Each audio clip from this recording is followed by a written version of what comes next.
Petrol diesel बहुत महंगा होने वाला है। सीएनजी तो मिलना ही मुश्किल है। लंबी लंबी लाइनें आपको बहुत जल्दी देखने को मिलेगी फ्यूल स्टेशन और सीएनजी स्टेशन पर भी। अगर आप भी एक नई कार लेने की सोच रहे थे तो आपके मन में भी ये सब डर एक बार जरूर आया होगा। हमारे काफ़ी सारे यूजर्स ने भी हमें काफ़ी सारे क्वेश्चन किए हैं, जिनमें से कुछ टॉप क्वेश्चंस मैं आपको पढ़ के बताता हूँ। दुनिया भर में आप सभी जानते हैं कि जो टेंशन चल रही है उसके चलते पेट्रोल डीजल सीएनजी गैस सबके प्राइजेस बढ़ने के या फिर शॉर्टेज आने की खबरें सोशल मीडिया में आग की तरफ फैली है। उसमें कितनी सच्चाई है? अगर ये सब चीज़ें होती भी है तो क्या हमें पेट्रोल डीजल सीएनजी कार लेनी चाहिए? तो उसी से जुड़े कुछ सवाल थे, मैं आपको पढ़ के बताता हूँ। जैसे कि आने वाले समय में पेट्रोल डीजल गैस मिलना मुश्किल हो जाएगा। क्या पेट्रोल डीजल और गैस की कीमतें बहुत ज़्यादा बढ़ जाएगी? ऐसे में पेट्रोल डीजल सीएनजी गाड़ियों का क्या होगा? जो लोग ऑलरेडी परचेस कर चुके हैं उनके साथ क्या होगा? और जो परचेस करने वाले हैं उन्होंने किन चीज़ों का ध्यान रखना चाहिए? क्या हम इन गाड़ियों को रोज़ डेली रनिंग के लिए अफोर्ड कर पाएंगे? क्या हम इतने महंगे पेट्रोल डीजल सीएनजी को डेली बेसिस पे अफोर्ड कर पाएंगे? क्या यही सही समय है ईवी के ऊपर शिफ्ट होने का? अगर ईवी के ऊपर सब लोग शिफ्ट होने लग गए तो ईवी के प्राइजेस भी बढ़ सकता है। तो आपके मन में भी ऐसे काफ़ी सारे सवाल होंगे, हमारे मन में भी थे। जो दुनिया में टेंशन चल रही है वो कब खत्म होगी? टेंशन और बढ़ेगी, कम होगी, शॉर्टेज होगा, नहीं होगा? इसके ऊपर अभी किसी को क्लैरिटी नहीं है। कल क्या होने वाला है किसी को पता नहीं है। तो उसके ऊपर टिप्पणी करना अभी सही समय नहीं होगा। लेकिन हाँ, अगर ये सब चीज़ें पॉसिबल होती है, ये सब चीज़ें अगर सच होती है, तो हमें हमारे बाइंग डिसीजन में क्या क्या चेंजेस करने चाहिए और किन चीज़ों का ध्यान हमें रखना चाहिए, आज के इस वीडियो में हम यही डिस्कस करने वाले हैं। तो आप भी एक अगर न्यू कार बायर हो, गाड़ी लेने की सोच रहे हो, तो आपने इस वीडियो को ज़रूर देखना चाहिए। सो बिना किसी देरी के आगे बढ़ते कंटेंट की तरफ एक छोटे से इंट्रो के साथ।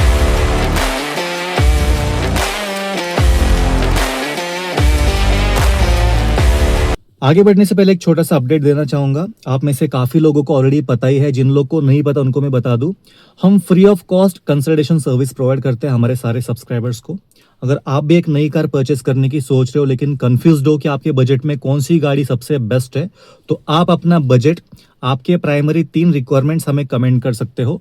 उसके बेसिस पे आपके बजट में आपके रिक्वायरमेंट के हिसाब से सबसे बढ़िया गाड़ी कौन सी है, ये हम बिल्कुल आपको फ्री ऑफ कॉस्ट सजेस्ट करेंगे। आप चाहो तो हमें ईमेल भी कर सकते हो या फिर आप हमें कमेंट करके भी पूछ सकते हो। हमको जैसे ही समय मिलता है आपको हम ज़रूर रिप्लाई करेंगे और ये बिल्कुल फ्री ऑफ कॉस्ट, इसके कोई भी चार्जेस हम नहीं लेते हैं।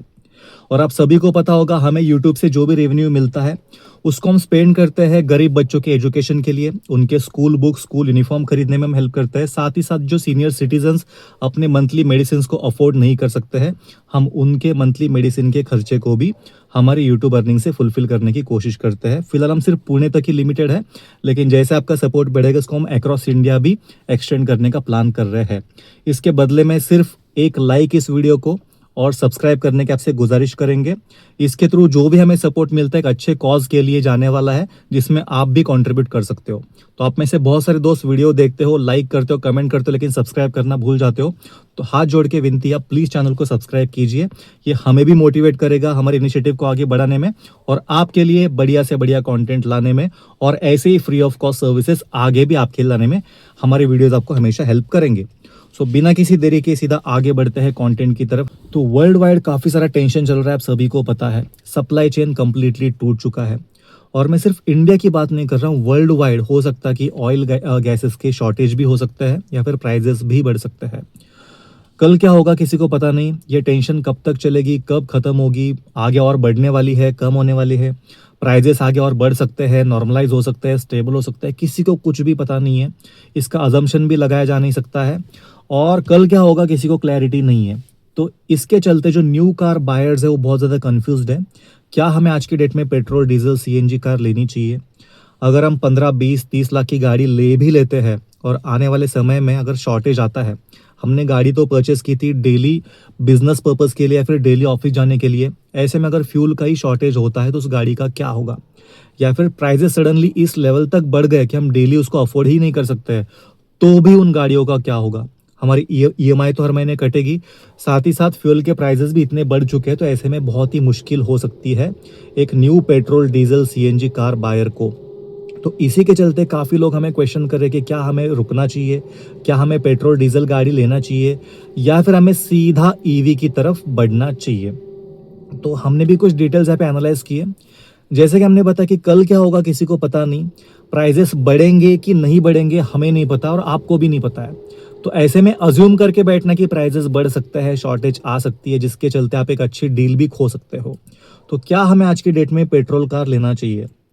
तो इसका हमने कोई भी नंबर्स के साथ नहीं, लेकिन एक प्रैक्टिकल हमने एक थॉट यहाँ पे आपके साथ हम छोड़ने वाले हैं। आप कमेंट करके बताइए कि आपका भी थॉट क्या सेम है, क्या आप भी इसी तरह से अपने बाइंग डिसीजन को देखते हो। तो आज की डेट में अपने पास 4 प्राइमरी फ्यूल ऑप्शंस है। एक तो अपना पेट्रोल है, डीजल है, सीएनजी है और चौथा ईवी है। इन चारों ऑप्शन के कुछ अपने फायदे हैं, कुछ अपने नुकसान भी है। तो सबसे पहले हम डीजल और सीएनजी की बात करते हैं। अगर हम डीजल सीएनजी गाड़ी लेंगे तो इसमें क्या क्या पॉजिटिव या फिर निगेटिव्स है। हम इस वर्ल्ड वाइड टेंशन की बात नहीं कर रहे, इन जनरल इन फ्यूल की बात कर रहे हैं। तो डीजल या फिर आप सीएनजी गाड़ी लोगे तो आपको इनिशियली हाई कॉस्ट पे करना पड़ेगा। पेट्रोल सीएनजी गाड़ियाँ यूजुअली डीजल या फिर सीएनजी गाड़ियाँ नॉर्मली पेट्रोल से महंगी होती है, इनिशियल कॉस्ट उसका ज़्यादा होता है। तो डीजल सीएनजी के केस में हाई इनिशियल कॉस्ट आ गया, और अगर प्राइजेस सडनली बढ़ते हैं तो इसका भी आपको इम्पैक्ट हो सकता है। प्राइजेस अगर सडनली इतने बढ़ जाएंगे कि आप अफोर्ड ही करना पाओ तो उसका भी इम्पैक्ट सीएनजी या फिर डीजल पे हो सकता है। डीजल के केस में अगर आप डीजल गाड़ी परचेस करते हो और प्राइजेस बढ़ने के चलते आप उसको डेली यूज़ नहीं करते हो, आपकी गाड़ी एक ही जगह पे खड़ी है, तो उसमें डीपीएफ के प्रॉब्लम भी आ सकता है। इसके ऊपर हमने एक अलग सा वीडियो बनाया था डीजल डीपीएफ के ऊपर, आप उसको भी जाके लिंक पे चेक कर सकते हो। तो डीजल के केस में डीपीएफ इशू भी आ सकता है, और सीएनजी के केस में तो वैसे भी लंबी लंबी लाइनें लगी रहती है। अगर शॉर्टेज होता है तो इसमें और भी लंबी लाइन बढ़ सकती है, सीएनजी मिलना भी मुश्किल हो सकता है। तो ये इसकी वर्स्ट पॉसिबिलिटीज हमने डिस्कस की। ये होगा ही ऐसे हम नहीं कर रहे, लेकिन पॉसिबिलिटी है। इसके बाद अगर हम बात करेंगे ईवी की, जो हमारा थर्ड फ्यूल ऑप्शन है, हमने डीजल और सीएनजी डिस्कस किया, now it is EV. EV के केस में इसके फायदे है कि इसका जो रनिंग कॉस्ट है एक्सट्रीमली लो है। इसको आप पेट्रोल से कंपेयर करो, सीएनजी से कंपेयर करो, डीजल से कंपेयर करो, सबसे कम आपको रनिंग कॉस्ट यहाँ पे ईवी में ही मिलने वाला है। आधे से भी कम या फिर उससे भी ज़्यादा आपको रनिंग कॉस्ट में इस पर बेनिफिट देखने को मिल सकता है। अगर आपकी डेली बिजनेस पर्पस के लिए विद इन सिटी रनिंग है, आप डेली ऑफिस आते जाते हो, तो आपके लिए सबसे बेस्ट ईवी ऑप्शन ही होने वाला है, और इससे कोई पोल्यूशन भी फैलता नहीं है। तो एक आइडियल व्हीकल आप ईवी की तरफ ऐसे देख सकते हो। लेकिन ईवी के साथ काफ़ी सारे यहाँ पे निगेटिव्स भी आज के डेट में जुड़े हैं। सबसे पहले चीज़, आज की डेट में अगर आप सिटी में रहते हो, टीयर 1 टीयर 2, तो आपको ज़्यादा प्रॉब्लम्स नहीं आएंगी। लेकिन ये एक फैक्ट है, इंडिया में 70% से भी ज़्यादा पॉपुलेशन या फिर ज़्यादा एरिया रूरल इंडिया में बसा हुआ है, जहाँ पे आज भी ईवी का इंफ्रा बिल्कुल ना के बराबर है। तो ईवी आज के डेट में सबके लिए नहीं है, ठीक है। ये जो टेंशन है, इसका इम्पैक्ट पूरे कंट्री में सबको ही होने वाला है। लेकिन जो ईवी का फायदा है वो सिर्फ कुछ सेट ऑफ कस्टमर्स को ही मिल सकता है, जो कि अर्बन एरियाज में रहते हैं। रूरल में आज के डेट में भी ईवी इंफ्रा बिल्कुल ना के बराबर आप उसको कह सकते हो। खैर, इसके ऊपर लोग डिबेट भी करेंगे, लेकिन अगर आप चार्जिंग पॉइंट्स अगर देखोगे रूरल एरियाज में, तो आपको इसका एग्जैक्ट फिगर आपको पता चल सकता है। आप गूगल करके भी देख सकते हो, चैट जीपीटी में भी देख सकते हो। इसके बाद आज के डेट में भी इतने सारे नेशनल हाईवेज है जहाँ पे ईवी कनेक्टिविटी बिल्कुल भी नहीं है। आप मैक्सिमम रेंज वाली गाड़ी लेके भी एक डेस्टिनेशन को जाने को निकलते हो, तो भी आपको कनेक्टेड फ्यूल स्टेशन मिलना ना के बराबर है या फिर बहुत ही मुश्किल है। और मैं नेशनल हाईवेज की बात कर रहा हूँ। आज के डेट में भी इंडिया में काफ़ी सारे ऐसे नेशनल हाईवेज है जहाँ पे कनेक्टेड ईवी स्टेशन आपको नहीं मिल सकते हैं। दूसरी चीज़, आपको हमेशा एक रेंज एंजाइटी लगी रहेगी। आप अगर अपने जोन से बाहर निकलोगे, आपके फिक्स रूटीन से बाहर निकलोगे, तो आपको आज के डेट में भी कोई भी अनप्लान ट्रिप करने से पहले आपको 2 बार ज़रूर सोचना पड़ेगा उस रोड पे कितने फ्यूल ईवी स्टेशंस है, कहाँ पे जाके मुझे चार्ज करना पड़ेगा गाड़ी को। ये सब कुछ आप प्लान किए बिना चल नहीं सकते हो, तो आपके मन में रेंज एंजाइटी हमेशा लगी रहती है। और एक ईवी का सबसे बड़ा ड्रॉबैक ये है, जैसे आपकी ड्राइविंग कंडीशन चेंज होती है, आप एक ऐसे लोकेशन पे हो जहाँ के रोड्स का आपको बिल्कुल अंदाज़ा नहीं है, और वहाँ पे बहुत ही ख़राब आपको रोड्स लगते हैं, बहुत आपको घाट वाला सेक्शन लग जाता है। तो टफ ड्राइविंग कंडीशन में ईवी का जो रेंज है वो ड्रास्टिकली गिर जाता है। ऐसे में आप ईवी का रेंज प्लान कर ही नहीं सकते हो। आप ये सोच के निकल रहे हो कि 200 किलोमीटर बाद एक दूसरा ईवी स्टेशन होगा जहाँ पे मैं चार्ज कर लूँगा, लेकिन रोड ही इतना ख़राब है, आपका जो रेंज है वो मैक्सिमम 60 किलोमीटर ही दिखा रहा है, तो आप अगले वाले चार्जिंग स्टेशन तक पहुँच ही नहीं पाओगे। तो ये एक ईवी का सबसे बड़ा प्रॉब्लम है। तो इसके चलते आप अननोन रोड्स पे या फिर इमरजेंसी में या फिर अनप्लान ट्रिप्स आप ईवी में आज के डेट में भी नहीं कर सकते हो। ये ईवी के ड्रॉबैक्स आज भी है। तो अगर आप कंप्लीटली पेट्रोल डीजल सीएनजी को इग्नोर करके ईवी की तरफ शिफ्ट होना चाहते हो तो यहाँ पे लिमिटेशंस बहुत ज़्यादा है। जितने फायदे हैं वो सिर्फ अर्बन पॉपुलेशन को मिलने वाला है, लेकिन 70% ऑफ द पॉपुलेशन इसके बेनिफिट को आज भी यूज नहीं कर सकता। ये आज की हार्श रियलिटी है। अब बात करते हैं हमारे चौथे फ्यूल ऑप्शन की, जो कि है पेट्रोल। अब पेट्रोल के सबसे पहले हम फायदे देखते हैं। इसका जो इनिशियल परचेस कॉस्ट है सबसे कम है। आप इसको ईवी, डीजल या फिर सीएनजी से कंपेयर करो, आपको पेट्रोल वेरिएंट हमेशा सस्ते ही मिलेंगे। तो इनिशियली आपका पैसा यहाँ पे बचने वाला है। दूसरा, सीएनजी अगर आप लोगे तो आपको पावर में कॉम्प्रोमाइज़ करना पड़ेगा। यहाँ पे आपको पावर में भी कॉम्प्रोमाइज़ नहीं करना पड़ेगा। कोई रेंज की एंजाइटी नहीं होने वाली है। लंबे डिस्टेंस के लिए, अनप्लान रोड के लिए, इमरजेंसी ट्रिप के लिए पेट्रोल एक बहुत ही अच्छा ऑप्शन बन जाता है। सस्ते में, इनिशियल कॉस्ट कम से कम प्राइस में आपको गाड़ी मिल जाती है। पावर में कोई भी कॉम्प्रोमाइज़ आपको नहीं करना पड़ता है। कोई रेंज एंजाइटी भी नहीं है। लेकिन हाँ, अगर फ्यूल के प्राइजेस बढ़ते हैं तो पेट्रोल यूजर्स को भी उसका इम्पैक्ट होने वाला है। तो ऐसे में हमने क्या करना चाहिए? डीजल के अपने नुकसान हैं, सीएनजी के अपने नुकसान हैं, ईवी के अपने नुकसान हैं, पेट्रोल के भी अपने नुकसान हैं। तो ऐसे में हमने कौन सी गाड़ी परचेस करनी चाहिए? क्या हमें गाड़ी परचेस ही नहीं करना चाहिए? कुछ यूज़र्स ऐसे भी है जो कमेंट करके बताते हैं हम तो साइकिल चलाएंगे, बैलगाड़ी चलाएंगे। खैर, उनका अपना अलग माइंडसेट है, लेकिन जो प्रैक्टिकली सोचते हैं उनकी तरफ हम देखेंगे। तो यहाँ पे चारों फ्यूल ऑप्शन में से सबसे कम नुकसान वाला कौन सा है, हमें आज की डेट में उसकी तरफ ध्यान देना चाहिए। तो यहाँ पे मैं सजेस्ट करूंगा, बहुत सारे यूजर्स ने भी हमने वही सजेस्ट किया है कि आप एक फ्यूल की जगह आप 2 फ्यूल ऑप्शन की तरफ देख सकते हो। वीडियो में आगे बढ़ने से पहले एक बहुत ही इंपॉर्टेंट चीज़ मैं आपको बताना चाहूँगा। अगर आपके पास कोई भी गाड़ी है या फिर आप कोई गाड़ी लेने की सोच रहे हो, तो गाड़ी के साथ साथ गाड़ी की सेफ्टी, आपके और आपके परिवार की सेफ्टी एक बहुत ही इंपॉर्टेंट चीज़ बन जाती है। तो नो मैटर आपके पास कौन सी गाड़ी है, आपके गाड़ी में हमेशा कुछ चीज़ें, कुछ सेफ्टी एक्सेसरीज हमेशा होनी चाहिए, जो कि इमरजेंसी में जब आपके साथ कोई भी नहीं है, आप रिमोट लोकेशन में हो, तो ये एक्सेसरीज हमेशा आपको हेल्प करेगी इमरजेंसी में आपके और आपके परिवार के सेफ्टी के लिए। एग्जाम्पल के लिए मैं बोलना चाहूँगा ये टायर इन्फ्लेटर। आप आपके फैमिली के साथ किसी ऐसे लोकेशन पे, रिमोट लोकेशन पे ट्रैवल कर रहे हो जहाँ पे आपकी गाड़ी पंक्चर होती है, हवा कम होती है और आसपास कोई भी पंक्चर की दुकान नहीं है दूर दूर तक। ऐसे में एक टायर इन्फ्लेटर हमेशा आपको इमरजेंसी में मदद करेगा। आपको और आपके परिवार के कन्वीनियंस के लिए और उनके सेफ्टी के लिए ये एक्सेसरी आपकी गाड़ी में हमेशा होनी चाहिए। सस्ती सी चीज़ है, वन टाइम इन्वेस्टमेंट है, लेकिन आपको इमरजेंसी में हमेशा हेल्प करेगी। इसके अलावा आजकल जो स्कैम्स हो रहे हैं, जो सिटीज़ में बहुत सारे एक्सीडेंट्स हो रहे हैं, कुछ जानबूझ के किए जा रहे हैं, तो ऐसे में आपकी गाड़ी में front and rear dash cam होना बहुत ही इंपॉर्टेंट है। कोई भी गाड़ी आपके पास हो, अगर आपकी गाड़ी में डैश कैम नहीं है तो आज आपको डैश कैम लगवाना ही चाहिए। जैसे कि इंसान पैदा होता है, इंश्योरेंस लेना मैंडेटरी हो चुका है आज के डेट में, वैसे ही डैश कैम और ये टायर इन्फ्लेटर भी हर एक गाड़ी में मैंडेटरी होना चाहिए इमरजेंसी के सिचुएशन में। इसके अलावा ये 100-150 रुपए की चीज़ है जिसको हम इमरजेंसी सेफ्टी हैमर्स कहते हैं। ये हैमर कम कटर है, ये हमारे साथ साथ किसी और की जान बचाने में भी हेल्प करता है।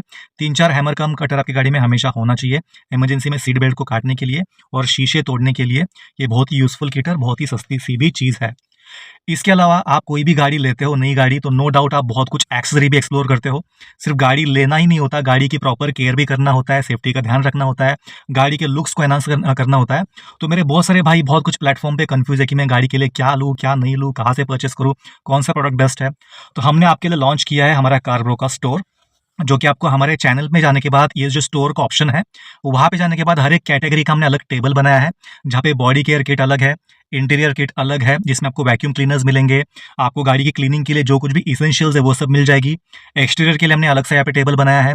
सेफ्टी किट का हमने अलग से टेबल बनाया है, जिसमें आपके डैश कैम, टायर इन्फ्लेटर, जो कुछ भी सेफ्टी वाली चीज़ है, TPMS सब उसमें आ जाएगी। और आपके बजट रेंज के हिसाब से हमने हर एक प्राइस बकेट का प्रोडक्ट यहाँ पे लॉन्च किया है। 1000 रुपये से लेके 15,000 तक जो भी आपको ठीक लगे आप वहाँ से परचेस कर सकते हो। आपको आपका टाइम वेस्ट करने की बिल्कुल भी ज़रूरत नहीं है। इसके अलावा बेसिक चीज़ें जैसे कि एयर प्योरीफायर हो गए, कार परफ्यूम हो गया, सनशेड्स हो गए, सनवाइजर्स हो गए, बॉडी कवर हो गया, 7D मैट्स, कुशंस, जो कोई भी चीज़ की कवर्स आपको अगर लेनी है तो हमारे स्टोर पे हर एक चीज़ कैटेगरी वाइज आपके लिए बनाई गई है, जिसमें आपका टाइम भी सेव हो जाएगा, आपको यहाँ चीज़ें ढूंढनी नहीं पड़ेगी और आप जो चीज़ ढूंढना चाहते हो उसका अलग से टेबल आपके सामने दिख जाएगा। तो बहुत मेहनत करके हमने ये स्टोर बनाया है, आप एक बार ज़रूर देख सकते हो। और सेफ्टी वाली चीज़ें तो आपने आज ही परचेस करनी चाहिए। उसके अलावा कभी भी आपकी गाड़ी की कोई भी इसेंशियल चीज़ आपको लेनी हो, यहाँ पे आप आसानी से वो चीज़ ढूंढ सकते हो और आसानी से परचेस भी कर सकते हो। याद रखना, ये जो भी आप परचेस करोगे आप भी हमें कंट्रीब्यूट करोगे। हमने जो इनिशिएटिव लिया है जिसमें बच्चों की पढ़ाई के लिए स्कूल यूनिफॉर्म, स्कूल बुक्स या फिर सीनियर सिटीजन के मेडिसिन के लिए जो हमने इनिशिएटिव लिया है उसमें आप भी इनडायरेक्टली हमें हेल्प कर सकते हो। तो एक बार ज़रूर चेकआउट कर लेना और ज़्यादा टाइम वेस्ट ना करके सीधा हम आगे बढ़ते हैं टॉपिक की तरफ। ऐसे में आज के डेट में जो सबसे सूटेड ऑप्शन बन जाता है वो है हाइब्रिड का, ईवी प्लस पेट्रोल हाइब्रिड, जिसमें मैक्सिमम जो आपका सिटी कमिट होता है वो ईवी के मोटर पे चलता है और जब रिक्वायरमेंट होती है तभी वो फ्यूल पेट्रोल पे शिफ्ट हो जाता है। तो हाइब्रिड एक बहुत ही अच्छा ऑप्शन बन जाता है।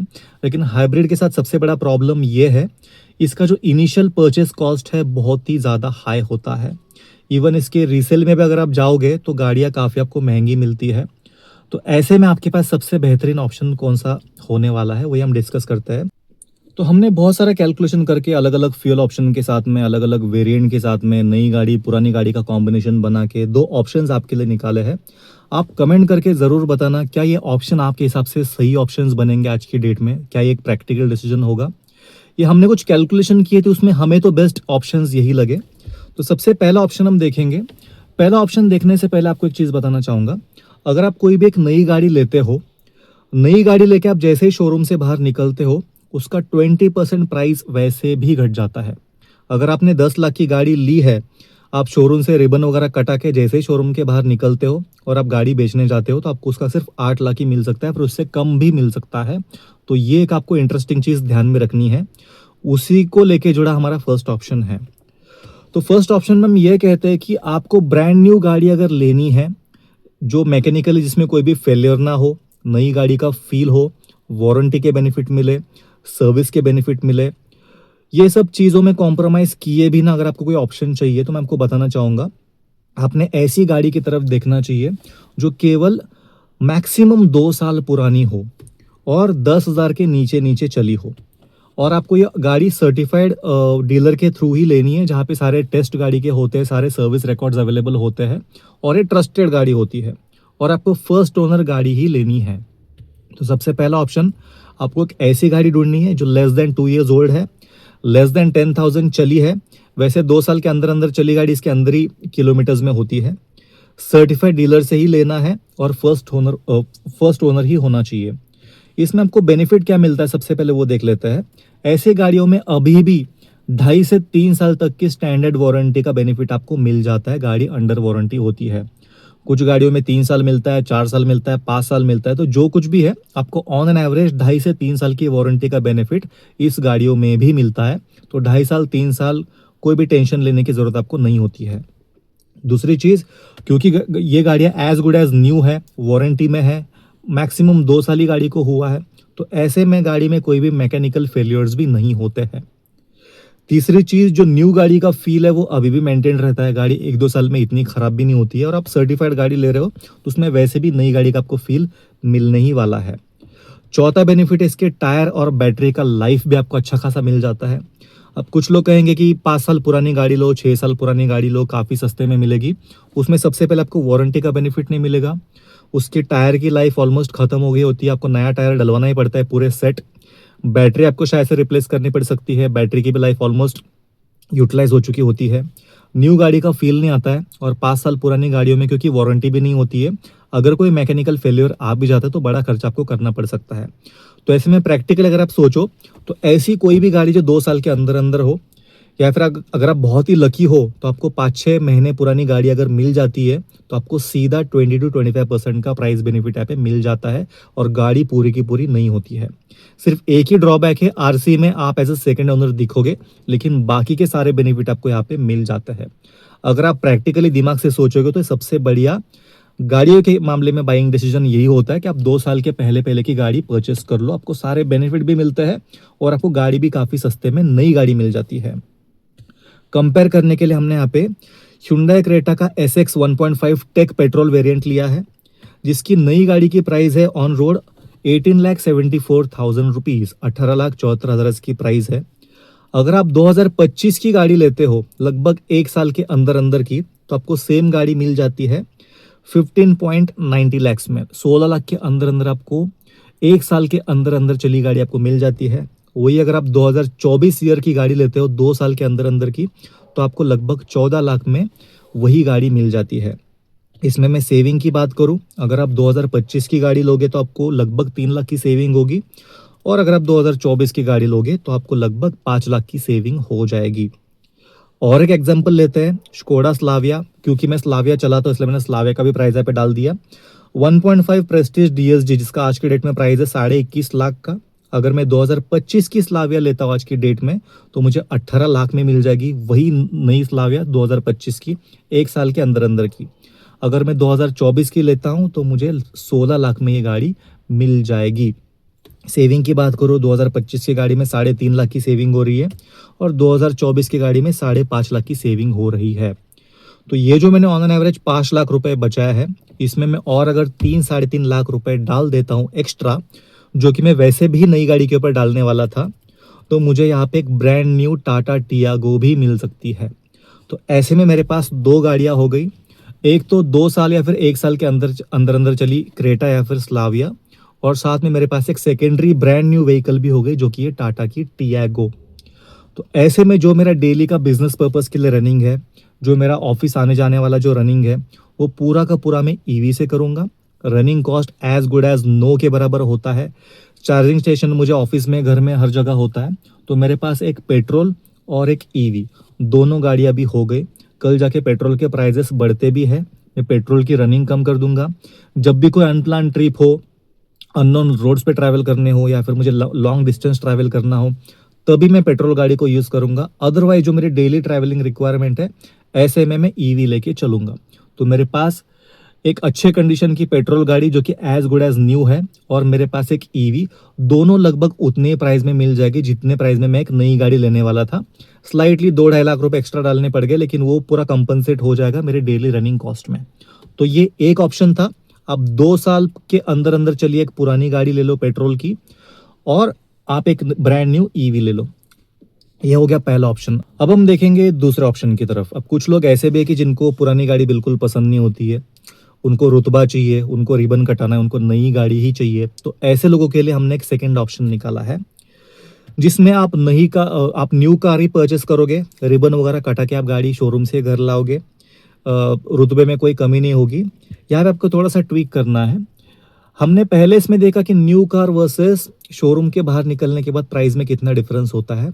यहाँ पे हम देखेंगे top end variant versus mid variant में कितना डिफरेंस होता है। अगर आप किसी भी गाड़ी के मिड वेरिएंट को क्लोजली ऑब्जर्व करोगे, तो उसमें जो भी मस्ट हैव फीचर्स है सारे के सारे आपको मिल जाते हैं। और जो टॉप एंड वेरिएंट है, इसमें काफ़ी सारे ऐसे फीचर्स होते हैं जो कि डेली लाइफ में काम ही नहीं आते हैं। तो ऐसे में टॉप एंड वेरिएंट लेना इतना प्रैक्टिकल डिसीजन नहीं होता है। हम भावनाओं में बह के टॉप एंड वेरिएंट ले लेते हैं, लेकिन उसके 40-50% फीचर्स कुछ भी काम के नहीं होते हैं। तो ऐसे में हमारा सेकंड ऑप्शन ये रहेगा, आपको जो भी मस्ट हैव फीचर्स है, गुड टू हैव फीचर्स है, आपको वैसे भी मिड वेरिएंट में मिल जाता है। तो टॉप एंड वेरिएंट पे 1.5 लाख, 2 लाख, 3 लाख एक्स्ट्रा स्पेंड करने की जगह आप ब्रांड न्यू कार का मिड वेरिएंट ले सकते हो। उसका भी हमने कुछ 3 एग्जाम्पल्स यहाँ पे लिए हैं। क्योंकि मैं ज़्यादा स्कोडा की गाड़ियाँ चला चुका हूँ, इसलिए मैं स्कोडा का एग्जाम्पल लेके आया हूँ। कुशा की अगर हम बात करें, 1.5 प्रेस्टीज डीएसजी जो कि टॉप एंड वेरिएंट है, लगभग 21.7, लगभग 22 लाख के प्राइसिंग में ये जाता है। आप उसका अगर मिड वेरिएंट लोगे, जिसमें मस्ट हैव सारे फीचर्स आपको मिल जाते हैं, जो कि sport line DSG 1.5 same engine के साथ आता है, ये आपको लगभग 20 लाख में मिल जाता है। लगभग 1,80,000 से 2 लाख का यहाँ पे आपको सेविंग हो जाता है। जो 2 लाख के फीचर्स एक्चुअली प्राइस को जस्टिफाई नहीं करते, तो आपको स्ट्रेट अवे 2 लाख का बेनिफिट मिल जाएगा। सेम डिफरेंस हम काइलैक में देखेंगे। काइलैक का जो टॉप वेरिएंट है लगभग 15.5 लाख में जा रहा है, 15,21,000। वही उसका सिग्नेचर प्लस जो मिड वेरिएंट है, जिसमें सारे फीचर्स आपको वैसे ही मिल जाते हैं, वो आपको लगभग 13,75,000 में मिल जाता है। 1.5 लाख की सेविंग यहाँ पर भी हो रही है। वही अगर मैं स्लाविया की बात करूँ, जिसका प्रेस्टीज 1.5 डीएसजी टॉप वेरिएंट आता है लगभग 21.5 लाख में, और उसी का स्पोर्टलाइन डीएसजी आता है 19 लाख में, लगभग आपको यहाँ पे 2.5 लाख की सेविंग हो रही है। तो पहले हमने 2.5 से 3 लाख डाल के नई टियागो ले ली थी, लेकिन क्योंकि आपको न्यू कार ही चाहिए, तो यहाँ पे आप 6 लाख एक्स्ट्रा डाल के आप एक स्लाविया और एक टियागो ले सकते हो। आप एक कुशैक प्लस एक टियागो ले सकते हो, या फिर आप काइलैक प्लस एक टियागो ले सकते हो। मतलब आपके पास ब्रांड न्यू कार आती है, सिर्फ हमने टॉप एंड की जगह मिड वेरिएंट लिया, और दोनों भी ब्रांड न्यू कार आप अपने घर ला सकते हो। डेली कम्यूट के लिए ईवी, इमरजेंसी कम्यूट के लिए पेट्रोल, आपके पास दोनों भी ऑप्शन ब्रांड न्यू अवेलेबल रहेंगे। तीसरा और एक ऑप्शन है, ये तो हमने यूजर्स से राय लेके हमको बताया। तीसरा ऑप्शन हमारे खुद का है। मैं आपको एक बहुत ही बढ़िया क्लासिक एग्जांपल देता हूँ। अब आने वाले कुछ महीनों में स्कोडा स्लाविया का फेसलिफ्ट आने वाला है, ठीक है, लेकिन पुरानी स्कोडा का स्टॉक अभी भी डीलर के पास अवेलेबल है। कुछ गाड़ियाँ तो 6-6 महीने पुरानी भी स्टॉक यार्ड में पड़ी है। तो ऐसी गाड़ियों के ऊपर अच्छा खासा डिस्काउंट आपको मिल सकता है। तो ऐसी गाड़ियों के ऊपर अगर आपको 2.5 लाख 3 लाख का तगड़ा डिस्काउंट मिल जाए, खास करके तब जब फेसलिफ्ट आने वाली होती है, तो आप ऐसी गाड़ियों को बिंदास उठा सकते हो। Brand new car with heavy discount आपको मिल जाएगी, और जो पैसे आपने बचाया है उसमें थोड़े बहुत ऐड करके आप और एक ब्रांड न्यू कार ले सकती हो। इसमें आपको वेरिएंट पर भी कॉम्प्रोमाइज़ नहीं करना पड़ेगा, आपको पुरानी गाड़ी भी लेनी नहीं होगी। सिर्फ आपकी जो गाड़ी है 5-6 महीने से स्टॉक यार्ड में पड़ी है, और डीलर को जल्दी है उस गाड़ी को निपटाने की, क्योंकि नया फेसलिफ्ट आने वाला है। और पुरानी गाड़ी अगर स्टॉक यार्ड में पड़ी रही तो उसका इन्वेंट्री मैनेज करना, उसको क्लियर करना डीलर के लिए एक बहुत ही हेडेक वाला सौदा बन जाता है। तो ऐसे में डीलर भी पूरी कोशिश करेंगे कि अपना स्टॉक जल्दी से जल्दी क्लियर हो जाए। तो ऐसे में अगर आपको नई गाड़ी चाहिए, पुरानी गाड़ी के साथ कॉम्प्रोमाइज़ नहीं करना है, वेरिएंट के साथ कॉम्प्रोमाइज़ नहीं करना है, तो आप डीलर को बोल सकते हो कि आपके स्टॉक यार्ड में जो भी ओल्डेस्ट गाड़ी है उसके ऊपर अगर आप तगड़ा डिस्काउंट दोगे तो हम उस गाड़ी को परचेस करने को रेडी है। और कोई भी डीलर मना नहीं करेगा। पुरानी गाड़ी वैसे भी कोई लेता नहीं है, आजकल हर कोई पीडीआई करके लेटेस्ट वाली ही गाड़ियाँ लेता है। तो ऐसी गाड़ियों पे आपको ज़रूर निगोशिएट करना चाहिए, और जो पैसे बचते हैं उसमें आपको एक नई ईवी ज़रूर खरीदनी चाहिए। अब काफ़ी सारे लोग कहेंगे कि एक पेट्रोल की नई गाड़ी लेके सेकेंड हैंड ईवी ली, तो सेकेंड हैंड ईवी हम कभी रिकमेंड नहीं करेंगे, क्योंकि जो ईवी की लाइफ टाइम वारंटी का बेनिफिट है वो सिर्फ और सिर्फ फर्स्ट ओनर को ही एप्लीकेबल है। अगर आप सेकेंड हैंड गाड़ी लोगे तो वारंटी का कोई भी बेनिफिट आपको ईवी के केस में नहीं मिलने वाला है। तो कल जाके बैटरी रिप्लेसमेंट का कॉस्ट आपके सर पे पड़ने वाला है, तो लगभग 4 से 5 लाख रुपए का कॉस्ट आपको भरना पड़ेगा अगर आपके पास वारंटी का बेनिफिट नहीं है तो। और सेकंड चीज़, ईवी के केस में रीसेल भी काफ़ी लो होता है, तो सेकंड हैंड ईवी वैसे भी रिकमेंड हम नहीं करेंगे। सेकंड हैंड अगर आपको लेना है तो पेट्रोल गाड़ी लीजिए, और साथ में एक ब्रांड न्यू ईवी, छोटा ही क्यों ना हो, एक छोटी वेरिएंट आप खरीद लीजिए, चाहे बेसिक वेरिएंट ही क्यों ना हो। इसमें आपकी डेली का कम्यूट का रिक्वायरमेंट भी फुलफिल हो जाएगा, और इमरजेंसी के लिए आपके पास पेट्रोल का ऑप्शन भी अवेलेबल होगा। अब डीजल क्यों नहीं? डीजल गाड़ी अगर डेली लॉन्ग रनिंग नहीं करती है तो उसमें डीपीएफ के इश्यूज आ सकते हैं, जिसका अलग से खर्च आपको करना पड़ सकता है। और डीजल के केस में इनिशियल आपका जो परचेस कॉस्ट है वो भी हाई होता है, क्योंकि आप डेली कम्यूट ईवी पे करने वाले, तो डीजल लेके वैसे भी कोई मतलब है नहीं। सेम चीज़ सीएनजी के केस में ही है। तो ऐसे केस में अगर आप EV as a secondary vehicle ले रहे हो तो आपकी प्राइमरी व्हीकल हमेशा पेट्रोल ही होनी चाहिए। ये वीडियो आपको कैसे लगा प्लीज़ कमेंट करके बताइए, और आप कौन से टॉपिक पे वीडियो देखना चाहते हो प्लीज़ हमें सजेस्ट कीजिए। आपसे मिलेंगे अगले वीडियो में। तब तक के लिए अगर आप 4 व्हीलर चलाते हो तो गाड़ी को ओवर स्पीड बिल्कुल मत करना, सीट बेल्ट पहने बिना गाड़ी को बिल्कुल ड्राइव मत करना, और अगर आप 2 व्हीलर चलाते हो तो हेलमेट पहने बिना 2 व्हीलर बिल्कुल भी मत चलाना। आपसे मिलते हैं अगले वीडियो में, तब तक के लिए bye bye, drive safe and take care. ज़्यादा टेंशन मत लीजिए, हर एक चीज़ का सोल्यूशन निकलेगा। हम भी वेट कर रहे हैं कि सब चीज़ें नॉर्मलाइज कब हो जाए। तो खैर सब ऊपर वाले के ऊपर छोड़ देते हैं, और मिलते हैं अगले वीडियो में। तब तक के लिए bye bye and drive safe, take care.